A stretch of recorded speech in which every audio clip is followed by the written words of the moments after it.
प्रिय विद्यार्थियों, मैं रतन सिंह, राजनीति शास्त्र विभाग, वैश्य महाविद्यालय भिवानी आपको अवगत कराना चाहूँगा कि केंद्र राज्य वैधानिक संबंधों पर हम पहले चर्चा कर चुके हैं और अब आता है केंद्र राज्य प्रशासनिक संबंध।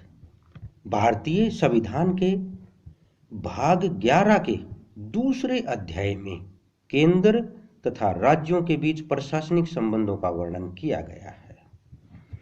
केंद्र के प्रशासन विषयक अधिकार उन सभी विषयों पर लागू होते हैं जो संघ सूची में दिए गए हैं, यानी कि संघ सूची में दिए गए विषयों पर प्रशासन चलाने का अधिकार केंद्र सरकार को है। राज्यों के प्रशासन विषयक अधिकार में न केवल वे विषय आते हैं जो राज्य सूची में दिए गए हैं, बल्कि वे विषय भी आते हैं जो समवर्ती सूची में दिए गए हैं।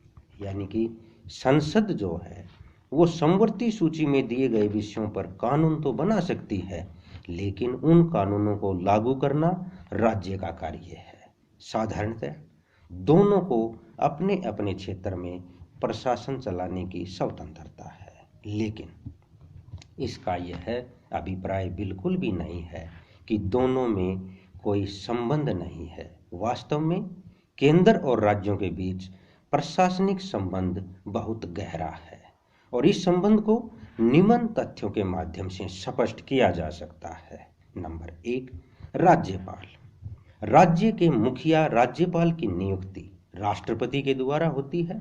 राज्यपाल राष्ट्रपति के प्रति उत्तरदायी होता है। राष्ट्रपति ही राज्यपाल को पद से हटा सकता है। राज्यपाल राज्य का संवैधानिक मुखिया होने के बावजूद भी केंद्र सरकार का प्रतिनिधित्व करता है। नंबर 2, राज्यों को निर्देश देना। भारतीय संविधान की धारा 257 में राष्ट्रपति को यह अधिकार दिया गया है कि वह किसी भी राज्य सरकार को आवश्यकता अनुसार निर्देश दे सकता है।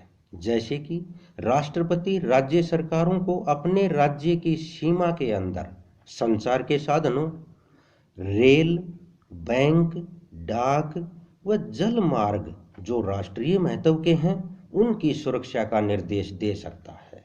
लेकिन इन निर्देशों का पालन करने में राज्य सरकारों को जो अतिरिक्त धन खर्च करना पड़ता है वह केंद्र सरकार के द्वारा प्रदान किया जाता है। नंबर 3, केंद्र को राज्यों में सशस्त्र फोर्स भेजने का अधिकार। यदि केंद्रीय सरकार किसी राज्य में शांति भंग होने का खतरा महसूस करे तो वह उस राज्य में केंद्रीय संपत्ति की सुरक्षा हेतु केंद्रीय सुरक्षा पुलिस बल भेज सकती है। नंबर 4, संकटकालीन घोषणा।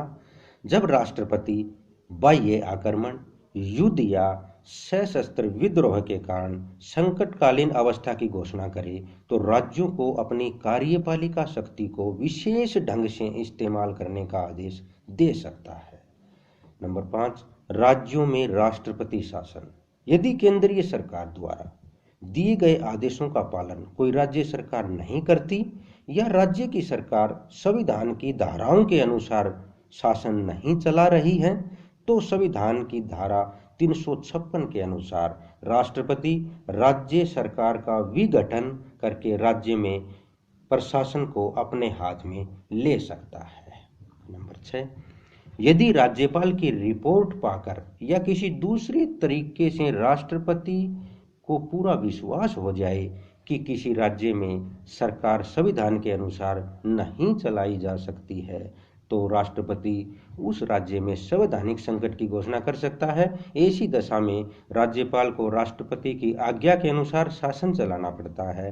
प्राय मंत्रिमंडल को राज्य में समाप्त कर दिया जाता है और कुछ देर बाद राज्य में नए चुनाव करवा दिए जाते हैं। नंबर 7, राज्यों के उच्च पदों पर अखिल भारतीय सेवाओं के अधिकारी जिनकी नियुक्ति केंद्र सरकार द्वारा की जाती है और ये अधिकारी राज्यों में काम करते हैं और राज्य के शासन चलाने में इन अखिल भारतीय सेवाओं के अधिकारियों की महत्वपूर्ण भूमिका होती है। नंबर 8, ऐसी नदियों के संबंध में जो एक से अधिक राज्यों में से होकर गुजरती हैं, तमाम झगड़ों को निपटाने और उनके संबंध में कानून बनाने का अधिकार केंद्र की संसद को है। ऐसे किसी झगड़े में उसे अधिकार है कि वह कानून बनाकर मामले को न्यायालय के अधिकार क्षेत्र से बाहर घोषित कर सकती है। नंबर 9, संघीय सरकार भारत के सारे राज्यों में शासन संबंधी एकता स्थापित करने के लिए केंद्र सरकार और राज्यों की सरकारों के प्रतिनिधियों का सम्मेलन बुला सकती है और उनको कुछ सिफारिशें भी कर सकती है। नंबर 10, राष्ट्रपति अनुसूचित जाति, अनुसूचित जनजाति तथा पिछड़ी जातियों के कल्याण को ध्यान में रखते हुए राज्य सरकारों को आवश्यक आदेश दे सकता है। इस प्रकार स्पष्ट है कि प्रशासनिक क्षेत्र में भी केंद्र काफी शक्तिशाली है। राज्यपाल राज्य का संवैधानिक मुखिया होने के बावजूद भी केंद्र सरकार का ही प्रतिनिधि होता है। इसलिए केंद्रीय सरकार पर आमतौर पर यह आरोप लगाया जाता है कि वह राज्यपालों के द्वारा राज्यों में अनुचित हस्तक्षेप करती हैं।